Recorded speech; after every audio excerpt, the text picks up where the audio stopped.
Ton micro est fermé, Émilie. Oh, Voilà, voilà. faut que tu... Voilà. Est-ce qu'on voit bien, Hélène? Oui, mais on t'a pas entendu refaire l'introduction, dans le fond, après l'enregistrement. Ah, bon, parfait. Alors, je recommence. Désolée pour la petite répétition. Donc, bonjour et bienvenue à ceux et celles qui se joignent à nous pour la conférence de ce midi portant sur la planification de l'enseignement du vocabulaire pour soutenir les apprentissages des élèves issus de l'immigration avec Lucie Saint-Hilaire, chargée de cours à l'Université de Montréal et conseillère pédagogique en français au Centre de services scolaires de la Pointe-de-l'Île à Montréal. Donc, bonne conférence à tous. Lucie, c'est à toi. Merci. Donc, bonjour tout le monde. On va commencer tout de suite. Donc, tu peux déjà passer à la prochaine diapositive, ma chère, pour le plan de la conférence. Donc, aujourd'hui, pendant cette conférence, on ne fera pas, je pense pas que vous allez ressortir de la conférence avec des activités qui sont vraiment clés en main et une procédure claire. On va être dans la réflexion et dans l'inspiration ensemble autour de la planification du vocabulaire, puisque chaque planification, chaque groupe classe, chaque contexte est différent. On va parcourir à peu près 5 éléments. Donc, on va commencer par définir ensemble le vocabulaire rapidement. Puis, on va explorer les 4 principes de l'enseignement du vocabulaire qu'on a élaborés, entre autres, que j'ai élaborés à partir du travail de d'autres personnes, donc, entre autres, Françoise Armand, l'équipe Élodile. Puis, le choix des mots. Donc, on va se questionner sur quel mot on choisit. Enfin, le vocabulaire et la planification. Donc, j'en fais quoi de ce vocabulaire? Comment je le planifie? Et on va terminer le midi-conférence avec une petite synthèse et une période de questions. Voilà. Donc, pendant ce fameux dîner, nous allons parler, je vais souvent nommer le mot vocabulaire, on va parler de vocabulaire, donc je voulais spécifier ce que j'entendais par ce terme ou ce qu'il y en est pour notre développement aujourd'hui. On est vraiment dans l'ensemble de mots connus et utilisés dans une langue par un locuteur donné, donc ici en français, donc l'ensemble des mots connus et utilisés par un ou des élèves, là, dans le cas de notre travail, en français, par un locuteur qui apprend le français ou qui parle français, non pas dans l'orthographe. Donc, on va un peu parler de la graphie, mais on n'est pas là-dedans de façon très élaborée. Et quand on parle de lexique, on est vraiment dans l'ensemble des mots qui appartiennent à une langue. Donc, ce n'est pas ce dont on va parler aujourd'hui. On passe à l'autre. Quand on va traiter du mot vocabulaire, tu peux changer de diapositive, merci. On est autant dans le réceptif que le productif, c'est-à-dire que je vais parler des mots qui sont compris par le locuteur en contexte de lecture et de communication orale, mais aussi les mots que je suis capable de produire, donc ceux que j'utilise spontanément à l'oral et à l'écrit. Donc, on est prêt à commencer les 4 principes. On va commencer par en faire une vision plus globale. Donc, on a élaboré 4 principes qui, je pense, nous aident à voir l'enseignement du vocabulaire de façon assez complète, disons-le comme ça, mais qui demandent de l'effort de la part du pédagogue, bien sûr, et des élèves aussi. Le premier, c'est le plaisir des mots. Donc, on va voir des exemples plus tard. Le deuxième est le traitement profond des mots. L'illustration qui est là est choisie pour vous faire une image un peu de ce que c'est. Donc, le sens, la forme et l'emploi des mots dans un lexique mental propre à l'élève. Ensuite, le troisième principe, c'est mettre l'accent sur les mots nouveaux. Donc, de préciser que c'en est un. On va voir plus tard un peu comment on peut voir ça en classe. Et finalement, réutiliser et faire utiliser dans différents contextes tous ces mots. Je tiens à préciser que ces principes-là ne sont pas superposables. Donc, ils sont superposables. Ils ne sont pas faits pour être vus séparément. On va quand même les définir un à un et donner des exemples, mais vous devez essayer dans votre intention d'écoute, de les voir se simultaner les uns par-dessus les autres, se fusionner, devrais-je dire. Voilà. Donc, le premier, par rapport au plaisir des mots, c'est bien sûr celui qui va nous sembler le plus simple, mais qui ne l'est pas toujours. Donc, l'idée, c'est de mettre en place un climat de classe qui va favoriser l'apprentissage du vocabulaire et qui va amener les élèves à s'engager dans cette démarche-là tout au long de l'année scolaire. Donc, je vous ai mis plusieurs exemples qui sont de simples à un peu plus complexes selon votre aisance en lien avec les idées. Donc, le mot coup de cœur de la semaine, donc c'est quelque chose de très simple, mais mot vedette, mot préféré d'un élève en particulier. Donc, on pige un élève son mot préféré dans la langue française. Le coup de cœur de la semaine parce qu'on a lu un album et le mot est ressorti. Donc, de le valoriser, de le placer dans une section particulière de votre mur de mots ou d'un tableau de la classe, d'y mettre un peu de magie et de folie. Ça peut être un mot sur lequel on met une étoile, sur lequel on met un cœur, peu importe. Ça va être aussi à chaque fois qu'on va travailler le vocabulaire, de se permettre de jouer avec les mots, de faire en sorte que le vocabulaire n'est pas vu comme quelque chose d'ennuyant et de lourd. Donc, d'ajouter des rimes, des chansons, des sons, mais de le faire avec bonne humeur, avec plaisir. Donc, démontrer votre amour des mots aux élèves, c'est très contagieux et ils vont rapidement le développer aussi. Bien sûr, utiliser la littérature jeunesse, donc toutes sortes d'imagiers, mais aussi de préciser quand vous lisez une histoire et dont le but principal n'est pas de travailler les mots, mais de quand même, s'il y a un mot qui vous touche particulièrement, le nommer aux élèves. Donc, de rester toujours dans le plaisir de découvrir des nouveaux mots. Puis j'ai placé aussi tenter de prononcer les mots dans d'autres langues. C'est quelque chose qui fonctionne vraiment bien et qui est assez simple, c'est-à-dire de se lancer des défis comme enseignante. Si vous avez des élèves dans votre classe qui sont apprenants de français langue seconde, c'est un peu pour leur démontrer qu'on sait qu'eux-mêmes font l'effort d'apprendre des mots en français et que nous-mêmes, on peut faire l'effort d'apprendre des mots dans différentes langues. Donc, moi, ce que je faisais, c'est que, par exemple, en classe, chaque semaine, j'avais un défi lancé par un élève d'arriver à prononcer, comprendre et employer au bon moment dans une syntaxe en français, mais un mot qui appartenait à une de leurs langues, de leur bagage linguistique.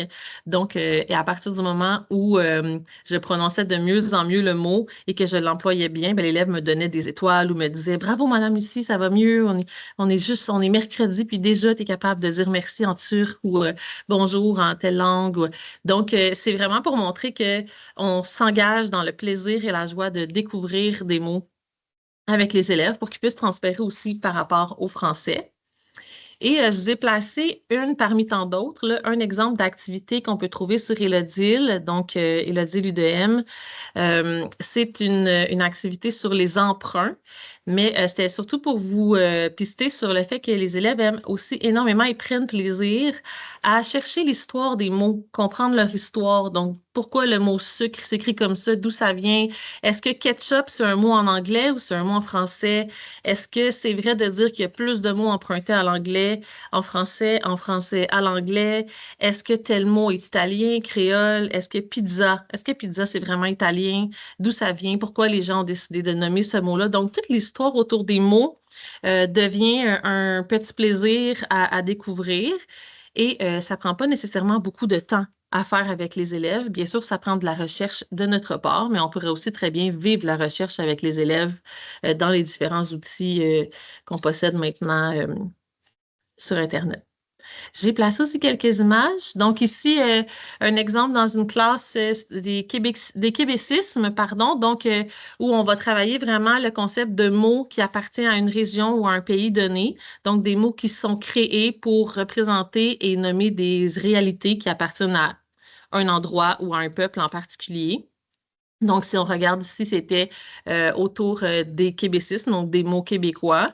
Puis, c'est correct, tu peux placer l'autre image.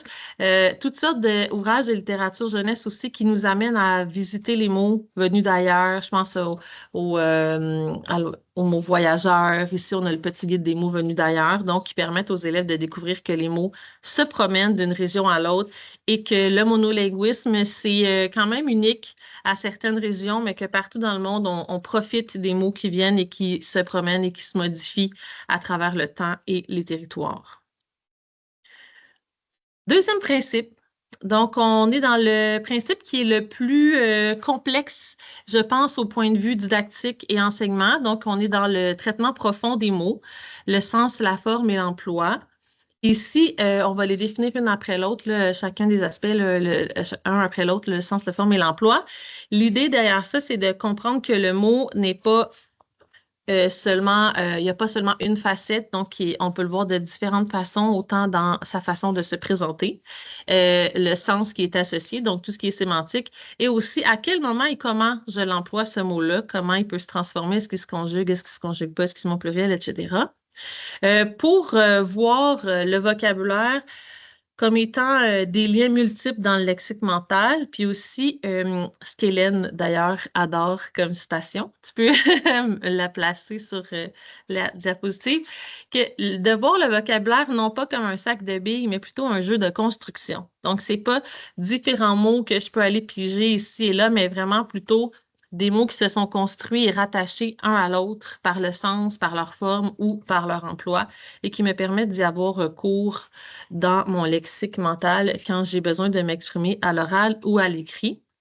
Pour les élèves apprenant le français langue seconde, c'est d'autant plus précieux de comprendre ce concept-là, donc on leur explique que ça se passe de cette façon-là pour les mots et de les amener à faire ces liens-là, justement, donc dans notre enseignement, de rattacher les mots les uns aux autres. Donc, on va développer ça aussi aujourd'hui à travers les idées que je vais présenter. Donc, par rapport au sens, bien sûr, ici, quand on travaille le sens, il faut se préparer parce que si on veut aborder différents jeux ou activités autour du sens, on doit nous-mêmes être à l'aise avec le sens des mots. Donc, parfois, pour l'enseignant, une petite visite sur Usito dans le dictionnaire pour s'assurer qu'on connaît bien les mots qu'on aura choisis.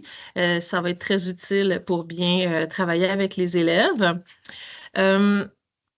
Il y a plusieurs stratégies, je vais nommer, surtout par rapport à quand on a des élèves justement qui apprennent le français, mais aussi pour les élèves locuteurs natifs. Stratégie intralinguale, donc ici, c'est des stratégies par le français en français. Donc, par exemple, la polysémie, les synonymes. Donc, aller travailler avec les élèves, le fait que le même mot peut avoir différents sens. En français, on en a quand même beaucoup. Là, je n'ai pas placé les homonymes, mais c'est aussi quelque chose qui est très intéressant à vivre avec les élèves. Vous voyez les exemples, la polysémie, donc d'aller dessiner, d'aller imager là, les mots, ici c'est le mot avocat que j'ai mis en évidence, là, donc le fruit et le métier. Par rapport aux synonymes et aux antonymes, il y a différents ouvrages de littérature jeunesse. Moi, j'adore le Dicotoro qui est illustré de façon vraiment originale, mais d'aller avec les élèves, prendre le temps justement de découvrir les synonymes et les antonymes, donc mots qui ressemblent à dans le sens. Puis, par rapport aussi à la définition, donc différentes façons de définir. Je vais en parler un petit peu plus tard, mais d'avoir un patron de définition qui est clair pour les élèves, qui se répète aussi, ça va les aider à se structurer, à voir comment on définit un mot. Parce que quand on prend la définition directe du dictionnaire, c'est souvent très complexe. Les élèves arrivent moins à rattacher. Moi, le patron que j'ai choisi d'utiliser avec mes collègues n'est pas toujours évident d'ailleurs à utiliser, mais c'est celui qui était conseillé entre autres là, par les ouvrages de Caroline Proulx, Anctil et autres. Donc, de commencer la définition par un mot de même nature. Donc, ici, on a réconforté. Et on a choisi un verbe pour débuter la définition. Donc, réconforter, c'est comme donner ou redonner du courage, de l'énergie à quelqu'un. Donc, de se la mettre en bouche là, comme enseignante avant, donc de bien se préparer à définir le mot ou avoir une définition prête. Sinon, on peut faire cette démarche-là avec les élèves si c'est quelque chose qui nous intéresse. Il y a aussi toute stratégie interlinguale, donc en utilisant d'autres langues pour aller découvrir des stratégies avec les élèves pour arriver à chercher le sens, découvrir le sens des mots. J'en ai placé une ici, donc les congénères. Les congénères sont des mots qui se ressemblent au plan sémantique, mais aussi au plan graphique, donc orthographique. Ici, j'ai choisi éléphant, donc vous voyez 3 formes du mot éléphant. Les congénères, c'est un bon exemple que les élèves aiment utiliser parce qu'on dit qu'il y a quand même plus de congénères que de faux amis ou faux congénères. Donc, ça vaut quand même la peine d'aller explorer cette possibilité-là chez les élèves qui cherchent à définir un mot. Par contre, il peut assurément y avoir des des erreurs. Là, on pense au classique gâteau, gâteau en espagnol qui ne veut pas du tout dire la même chose. Mais c'est quand même une démarche intéressante à explorer avec les élèves, mais aussi de l'enseigner parce que les élèves ne vont pas de façon naturelle faire le lien entre un mot déjà connu, même si pour nous, on se dit, ben voyons, c'est évident, si ça s'écrit pareil dans ta langue. Non, c'est pas si évident. Il faut quand même l'enseigner, le mentionner, utiliser. Puis finalement, les stratégies non linguistiques, les enseignants, on est assez bons là-dedans. Le mime, l'image, donc aller imager les mots, mais aussi de faire des petits mimes, d'utiliser notre corps, nos expressions, des sketchs, des photos, des vidéos pour définir les mots. Donc, je pense que j'avais placé quelques... Ouais. Ici, on a un exemple de gradation du sens des mots qui est fait par des enseignants que je connais. Je les salue d'ailleurs s'ils sont là. Donc, merci à tous ceux et celles qui m'ont permis d'aller dernièrement prendre des photos ici et là dans leur local. Donc, on a gradué les mots vers ce qui fait le moins peur jusqu'à ce qui fait le plus peur pour justement l'utiliser après dans un exposé et dans des textes. Donc, quand on raconte une histoire, au début de l'histoire, on pourra avoir seulement les mêmes mots, mais à la fin de l'histoire, je pourrais être terrifiée. Donc, d'aller graduer comme ça les mots dans leur sens. Et après ça, je pense que j'ai mis la stratégie non linguistique, donc d'aller placer des images pour justement venir soutenir la compréhension du sens des mots. Par rapport à la forme maintenant, donc on est vraiment plus dans ce qu'on peut-être on a connu nous quand on était à l'école. Donc un mot, c'est surtout un orthographe. Donc on a d'utiliser différentes stratégies pour mettre la lumière sur certains éléments orthographiques de mots. Ici, je vais donner un exemple avec les deux pattes de devant du petit chat, en espérant que l'élève ne voit pas le chat de l'autre sens pour faire quatre pattes, mais bon, c'est peut-être à travailler. Mais différents exemples comme ça, là, je me souviens du mot automne où on met un râteau pour faire le M. Donc, différents éléments à observer dans les mots. La prononciation aussi fait partie de la forme, donc comment chaque lettre, c'est quoi le son de chaque lettre, le son de chaque syllabe, le nombre de syllabes aussi. Aller travailler les préfixes et les suffixes. Donc, ici, j'ai placé chrono avec, donc, pour que l'élève découvre que dans certains mots, je peux trouver du sens et se forme aussi avec des préfixes et des suffixes. Et finalement, l'autre exemple que j'ai donné, c'est en lien avec les mots de même famille, qui pourrait très bien, un mot de même famille, faire travailler le sens aussi. Mais si je l'ai placé dans une intention plutôt visuelle, donc en identifiant le mot de base ou le radical pour bien orthographier le mot. Dans l'emploi maintenant, donc différentes façons d'enseigner l'emploi, alors quand on choisit des mots à l'étude avec les élèves, surtout en contexte où on a certains élèves qui ne parlent pas français depuis toujours, c'est important d'aller dans l'emploi. Autant pour le développement oral qu'écrit. Par exemple, le registre de langue, qui est aussi bon, dans la PDA et tout. Donc, j'ai pris mon char Trallo Party, ça appartiendrait à quel registre de langue. D'aller jouer avec les registres avec les élèves selon l'intention du travail. Est-ce que ce mot-là appartiendrait à un registre de langue plus familier, plus standard, etc. De les mettre aussi en contexte... en fait, de les conscientiser sur les différents types de registres, mais aussi par rapport à l'oral. Donc, de bien préciser qu'on a une langue orale et une langue écrite et que c'est tout à fait normal de sentir qu'il y a des différences entre les deux. Donc, ça va être important que les élèves soient au clair avec ce phénomène-là, c'est pas vrai de dire qu'on écrit exactement comme nous parlons. Puis les co-occurrences, qu'on appelle aussi colocation, dépendamment des ouvrages. Ici, c'est une phrase que je me suis fait dire un jour par un élève. Donc, Madame Lucie, vous êtes longue en voulant me dire que je suis grande. On ne dit pas, tu sais, on va approcher les élèves aussi à dire, ah, ben, je peux dire une voiture neuve, mais je ne pourrais pas dire une femme neuve. Donc, toutes ces petites conventions ou réalités des langues qui sont plus subtiles, mais qui vont apporter des détails aux élèves sur comment bien utiliser les mots, bien les employer. Les expressions figées aussi, par exemple ici, à la queue leu-leu. Donc, si je vais dans le dictionnaire chercher seulement le, ça va être difficile pour moi de trouver du sens à cette expression-là ou encore du pain sur la planche. Donc, si je cherche pain, si je cherche planche, je n'aurai pas nécessairement le sens de l'expression exactement. Donc, toutes ces expressions-là qui font partie de notre vie de tous les jours sont à voir avec les élèves.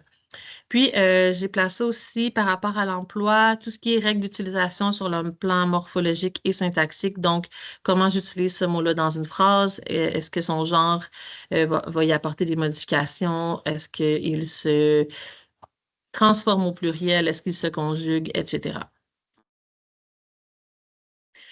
Donc, ici, j'ai pris que le mot citron pour vous donner un exemple de une fois que j'aurais appliqué le principe 2, donc le traitement profond du mot citron. C'est ce que ça pourrait donner, c'est-à-dire énormément d'informations, tout simplement pour bien produire, comprendre, lire, recevoir le mot citron, qui fasse partie de mon vocabulaire et que je puisse ensuite être à l'aise avec ce mot et me dire, je connais bien le mot citron. On peut aller regarder rapidement. Donc, par rapport au sens, j'ai ici la définition. C'est un fruit, c'est un agrume. Il vient du citronnier, il est jaune, il a des pépins, etc. Par rapport à sa forme, c'est un nom commun. 2 syllabes, 6 lettres. Il va rimer avec carton, melon, etc. Il débute par le C qui ne fait pas Q, mais bien S. Donc, fait partie de tout ce que j'ai enseigné par rapport à la forme. Et par rapport à l'emploi, ce qui pourrait avoir l'air simple pour quelqu'un qui maîtrise bien la langue ne l'est pas pour plusieurs autres, mais aussi pour parfaire la langue de ceux qui parlent déjà le français, mais qui veulent, dans le fond, être plus précis dans la façon d'utiliser un mot. On va aller utiliser, par exemple, des verbes. On va les placer dans des courtes phrases. Donc, j'ai mangé un citron, acheté un citron, nous avons un citronnier, je l'ai cueilli au citronnier, la soupe est citronnée. En lien avec le co-occurrence, donc avec un citron, je fais quoi? Je peux le presser, je peux le zester, je peux le laver, je peux l'éplucher, je peux le tailler. Donc, tous ces termes-là autour du mot, puis finalement, une expression en lien avec le mot. Donc, quand on parle du principe numéro 2, traitement profond, c'est ce qu'on veut dire. C'est quand même large. Troisième principe, donc mettre l'accent sur les mots nouveaux. L'idée ici, c'est de préciser à l'élève que nous devons signaler ces mots-là comme étant des mots qui vont demander un effort particulier. Non pas dans un sens négatif de « il là, ça va être difficile, tout le monde mais plutôt dans le sens de « c'est normal, ce mot-là est nouveau, ça va être difficile pour toi de le réutiliser tout de suite, inquiète-toi pas, on va le travailler, on va chercher, on va le traiter de façon profonde, donc on va bien voir toutes ces facettes, justement pour que l'élève ait conscience que, OK, c'est normal, ça va me demander un peu d'effort, puis tout le monde qui apprend des nouveaux mots, tout le monde qui lit des nouveaux mots, on a quand même de la difficulté à le maîtriser tout de suite. Donc, rendre explicite aussi les liens possibles avec les autres mots. Puis, on peut aussi utiliser les mots nouveaux pour être des mots coup de cœur, comme on voyait au premier principe. On peut aussi leur donner une place spéciale dans la classe. Donc, ils ne seront peut-être pas tout de suite intégrés au mur de mots, mais ils peuvent avoir une section bien à eux. Tout simplement pour que les élèves aient conscience que ce sont les mots spéciaux ou nouveaux de la semaine. Dernier principe. Donc, réutiliser et faire réutiliser les mots dans différents contextes. Je l'ai illustré avec un personnage un peu pour montrer la mémoire. Donc, on est vraiment ici dans la construction avec les élèves de la mémoire de ces mots-là, de notre vocabulaire. Donc, comment les conserver en nous, pouvoir les garder. Donc, l'idée, ça va vraiment être de réutiliser le plus possible avec les élèves. Puis, ma façon la plus facile pour moi de vous illustrer ça, c'était en mettant l'accent sur le mur de mots. Donc, l'idée autour du mur de mots, on peut déjà cliquer peut-être sur une première image, peu importe comment est votre mur de mots, OK? Qu'il soit chic, qu'il soit plastifié, qu'il soit fait à la main, qu'il soit en papier pas très beau, recyclé, pris sur le vif, qu'il soit avec des images en couleur ou en noir et blanc, qu'il soit peu importe comment vous choisissez de le mettre en beauté, c'est pas ça qui va énormément faire de différence pour les élèves, mais plutôt, est-ce que ce mur de mots-là est utile? Est-ce que vous travaillez avec les élèves? Donc, est-ce qu'il est interactif? et non pas décoratif. Donc, c'est vraiment l'accent qu'on va mettre dans les prochaines diapositives ensemble, à savoir, une fois qu'on a choisi des mots et qu'on les place à notre mur de mots, si on ne fait que les tabletter, c'est-à-dire que les mettre là en décoration, quelques élèves qui sont souvent les élèves avec déjà des facilités vont aller rechercher de façon naturelle les mots. Sinon, les autres élèves vont avoir besoin que vous utilisiez les mots souvent, que vous jouez avec le mur de mots. Donc, on va en voir ensemble un peu plus tard. Avec ce principe-là, il y a aussi toute l'idée de réutiliser les mots, donc de les revoir dans des lectures, de les réutiliser à la production, de les réutiliser en vidéo. Donc, que les mots se promènent dans l'environnement des élèves et ne soient pas seulement nommés une fois puis ensuite placés au mur de mots. Donc, vous pouvez cliquer pour qu'on voit les autres exemples. Donc, j'ai pris des murs de mots un peu partout où je me suis faufilée les dernières semaines. Tu peux y aller encore. Voilà. Voilà, on peut s'arrêter ici pour justement amener les élèves à réutiliser les mots. Et là, je viens justement fusionner des principes avec le principe de plaisir ou de mots nouveaux. Donc, de mettre parfois des défis sur certains mots. Donc, je salue Amélie qui m'a permis d'aller dans sa classe cette semaine-là et de voir comment ça fonctionnait avec son mur de mots. Donc, elle lance des défis aux élèves. On peut recliquer pour avoir un gros plan. Merci. Alors ici, la classe se lance des défis, un défi adjectif, un défi verbe, un défi d'expression, je crois, où les élèves doivent le plus possible réutiliser ce mot-là. Et quand ils réutilisent, bien sûr, ils obtiennent la valorisation de leur père et de leur enseignante. C'est vraiment fait dans le plaisir. Donc, j'ai été témoin là, justement d'un élève qui, au retour de la récréation, avait vécu une récréation un peu, qui l'avait rendu un peu morose. Et sur le coup, j'étais bien étonnée qu'un élève utilise ce mot-là pour après voir au tableau que c'était le défi de la semaine. Et les autres élèves étaient vraiment particulièrement fiers de leurs collègues qui avaient réussi à utiliser le mot. Donc, on est vraiment ici dans une motivation, un engagement dans le plaisir pour utiliser les mots. Donc, ce n'est pas quelque chose de très complexe à mettre en place, mais qui peut avoir des petites différences. On continue dans le mur de mots. Donc, ici, l'idée, c'est de comprendre que votre mur de mots, premièrement, il doit être évolutif, mais aussi, peu importe l'âge de vos élèves. Donc, nous, on conseille le mur de mots du préscolaire jusqu'au secondaire, selon le contexte, puis selon ce que vous voulez faire, mais que des mots soient présents dans la classe et qui bougent. Donc, un outil qui est dynamique, qui évolue. Donc, il y a des mots qui vont peut-être quitter le mur de mots éventuellement. Cette décision-là peut être prise avec les élèves, donc en groupe. Quels mots maintenant on choisit d'enlever puisqu'on manque de place sur notre mur de mots, qu'il est surchargé? Ou mettons ces mots-là, est-ce qu'on les place dans une réserve? Est-ce qu'on se fait justement un mini dictionnaire de classe? Est-ce qu'on les met dans un panier? Donc, à vous de voir avec vos élèves. On retrouve sur ce mur de mots-là des mots du thème à l'étude, des mots reliés aux lectures, des mots qui vont être utilisés. Absolument. C'est aussi un outil qui va aider à développer des automatismes au niveau de la reconnaissance, puis qui va fournir un support aux élèves lors de la production écrite. Donc, c'est important, les élèves pourront se déplacer, aller peut-être chercher des mots. L'idée dans tout ça, c'est que le mur de mots soit utile, donc pas seulement décoratif. On peut recliquer. Je répète un peu parce que j'insiste beaucoup sur ce principe-là. L'idée, c'est justement d'aller discuter des caractéristiques des mots qu'on présente dans le mur de mots, d'aller justement ajouter d'autres mots, parce que si on travaille le sens, la forme et l'emploi et que j'ai placé, par exemple, le mot citron, je pourrais venir faire une étoile autour du mot citron et ajouter d'autres mots qui nous sont arrivés par nos échanges. Des mots qui sont écrits en gros caractères. Et la consigne préférée de Hélène Landry, avoir un déterminant devant les noms. J'ai bien retenu.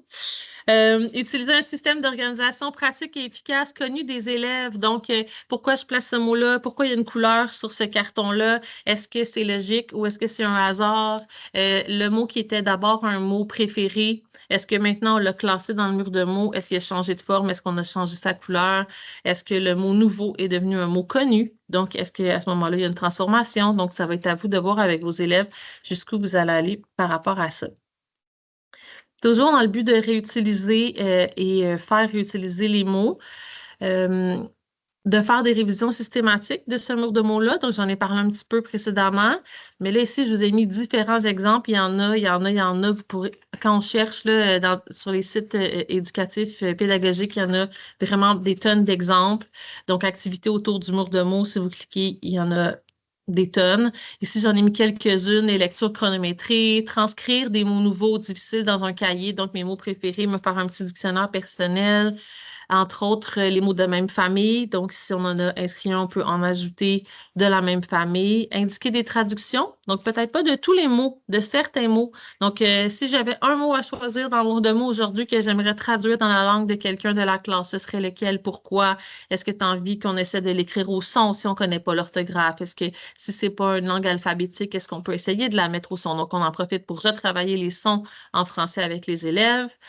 Faire des devinettes. Donc, parfois, on peut cacher des mots, les chercher avec des indices. Des fois, ça va être autour. Justement, les indices peuvent être des mots de même famille, des synonymes, des antonymes. Donc, on vient réappuyer sur les activités qu'on a fait préalablement. Je pense que ça va pour ça. Maintenant, la grande question, c'est toujours, mais quel mot choisir? Donc, qu'est-ce que je fais pour choisir des mots? On a la liste orthographique, on a les mots de nos manuels, on a d'autres mots qui sont des évidences dans le quotidien des élèves. Il n'y a pas de réponse parfaite à cette question, malheureusement. Moi, j'aime beaucoup cet extrait de Caroline Proulx dans le pollen qui nous dit, je tiens à préciser qu'on peut difficilement faire fausse route en choisissant les mots. Des mots, il y en a des milliers. On ne pourra jamais tous les enseigner. Donc, l'idée ici, c'est d'aller plutôt choisir des mots dont on sera certain et certaine de pouvoir travailler en profondeur, qu'on aura le temps de les travailler et que nous pourrons en faire un enseignement explicite. Donc, que ce soit, si vous me dites, Lucie, moi, cette semaine, je n'ai le temps que de faire l'enseignement explicite de 3 mots, ajoutez que 3 mots à votre mur de mots, travaillez qu'avec 3 mots. Si vous avez le temps pour 5, ce sera 5. Parfois, on en choisit 5, mais il s'en greffe d'autres par notre travail, justement, de synonymes, antonymes, mots de même famille, les mots d'orthographe semblables, les mots qui ont la même apparence, mais pas le même sens. Donc, ces mots-là vont venir se greffer de toute façon à vos mots. Donc, ce ne sera pas vraiment que 5 mots.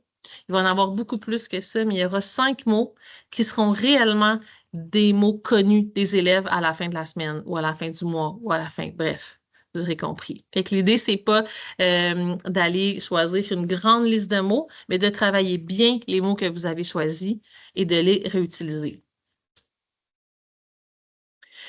Puis une autre question qu'on peut se poser quant au choix des mots, c'est se questionner sur les besoins réels de nos élèves. Donc, les élèves sont différents, ils ont des parcours différents.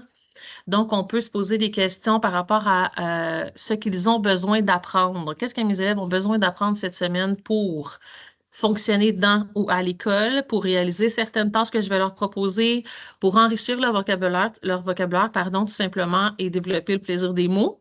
À ce moment-là, ce ne sera pas nécessairement les mêmes mots que je vais choisir. Donc, je peux en choisir quelques-uns dans chaque catégorie. Je peux aussi décider de différencier les mots que je vais choisir. Donc, il y aura 3 mots pour toute la classe, mais pour certains élèves, on va particulièrement faire un autre petit affichage en lien avec les tâches qui peut être bénéfique pour tout le monde, mais particulièrement pour un sous-groupe de la classe. Donc, selon, j'ai mis 4 portraits ici là, qui peuvent se retrouver dans vos groupes. Je m'excuse, ici les lumières ferment.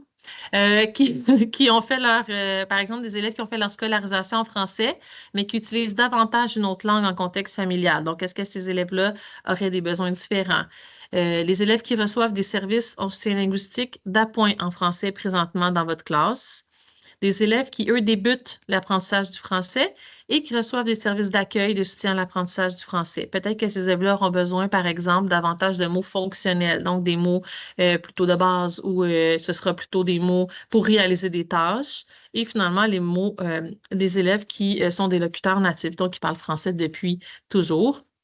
Alors, ces élèves-là pourraient avoir besoin de mots pour développer leur vocabulaire, leur plaisir des mots, mais aussi pour aller plus précisément par rapport à des thématiques ou des disciplines que vous allez enseigner. Donc, en bas, j'ai mis quelques exemples, là, des vocabulaires de base, des vocabulaires en lien avec des thématiques, les vocabulaires en lien avec les disciplines. Et ici, je m'arrête un peu pour préciser que l'enseignement du vocabulaire, c'est vraiment une responsabilité, partagée dans un milieu scolaire.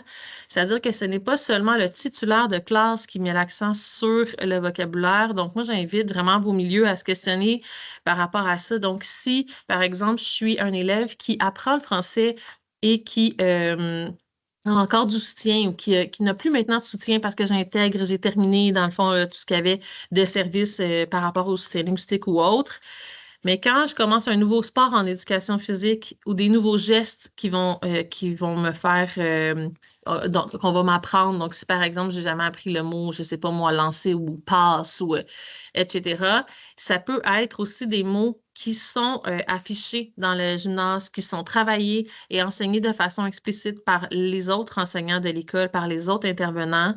Donc, on peut aussi décider de les reprendre en classe si ça peut aider. Donc, un partenariat est toujours bienvenu, mais ça peut être aussi en art dramatique, en art plastique.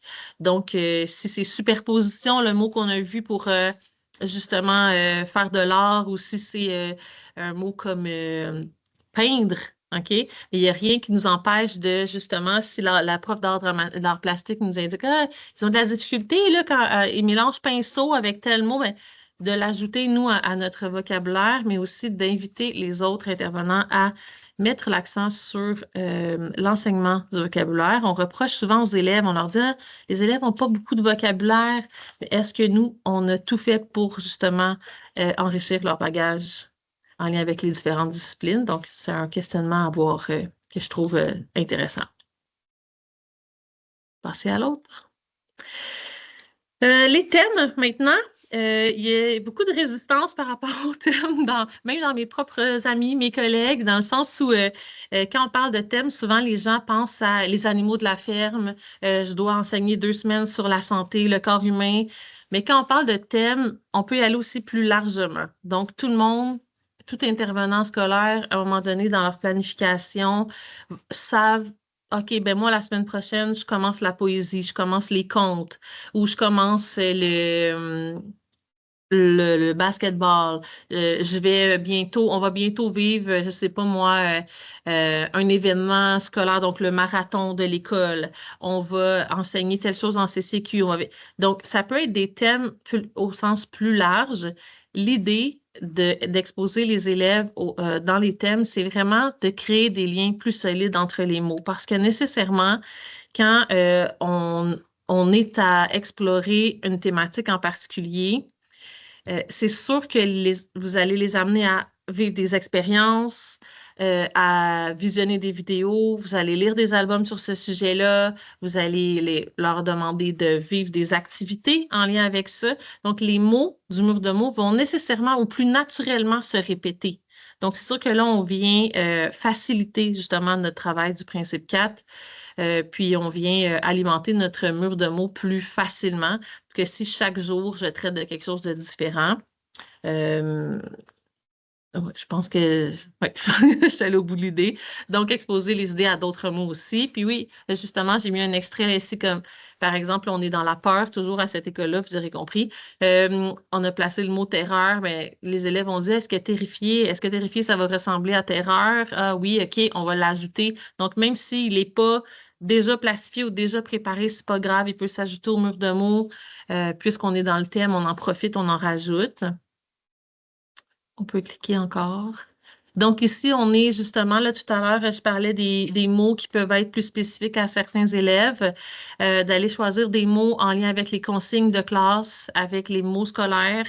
Ça peut être utile pour les élèves qui, justement, sont apprenants du français langue seconde et qui connaissent peut-être ces concepts-là, mais dans d'autres langues, ou qui ne connaissent pas du tout les concepts aussi, comme recycler. Peut-être que c'est un concept qu'ils n'ont jamais appris, même dans leur langue maternelle. Donc, ici, en profiter pour faire de la grammaire ou de l'analyse, justement, de mots, à même le mur de mots. Donc, se rendre compte, là, justement, en 6e année, 5e, 6e année, qu'on parle de participes passés, bien qu'on les utilise comme des adjectifs. Je vous ai placé ici un exemple de planification parce que, tu sais, on se dit, OK, là, on connaît les principes, on sait comment enseigner les mots de façon explicite, on a choisi certains mots. Mais comment dans l'année j'organise ça? Comment dans mon mois j'organise ça? Comment dans ma semaine je l'organise? je ne sais pas, peu importe votre façon de planifier, vous avez assurément dans l'idée de ce que vous allez faire dans les jours qui suivent, mais on ne pense pas toujours à qu'est-ce qu'on va faire avec les mots dans les jours qui suivent. Je pense que c'est quelque chose qui manque parfois dans notre façon de voir la planification. Donc, ce n'est pas nécessairement un ajout. Là, j'ai mis ici un exemple plus ou moins inventé là, que j'ai retravaillé juste pour la présentation d'aujourd'hui. Mais si, par exemple, dans le mois d'octobre et novembre, je veux travailler le thème de la peur et que je sais que je vais faire des lectures là-dessus, je connais un peu les stratégies de lecture que je vais enseigner, blabla. Donc, je mets mes différents éléments que je mets d'habitude. Mais cette fois-ci, j'ai un souci particulier. Je vais ajouter, par exemple, ma liste de mots que je veux absolument qu'on voit parce que ces mots-là, je sais qu'on les retrouve dans les albums que je vais lire. Je sais qu'on les voit aussi dans une vidéo. Je sais que quand on va aller voir tel film ou quand on va faire telle activité, il y aura l'expression prendre ses jambes à son cou. Je sais que ça sera intéressant de faire des liens sémantiques ou encore morphologiques en certains mots, qu'il y a certains mots au point de vue orthographique qui sont intéressants parce que je voulais justement voir le E qui fait E quand il est suivi de deux consonnes. Donc, d'aller prendre toute la liste toutes les activités qu'on a vues précédemment, stratégie interlinguale, intralinguale, et de les placer dans l'espace-temps pour diversifier les différentes activités qu'on va vivre. Si dans votre mur de mots, par exemple, vous avez déjà 2 fois changé la façon de classer, mais peut-être que la semaine prochaine, ça sera plutôt d'aller chercher nos 3 mots préférés et de les observer une deuxième fois.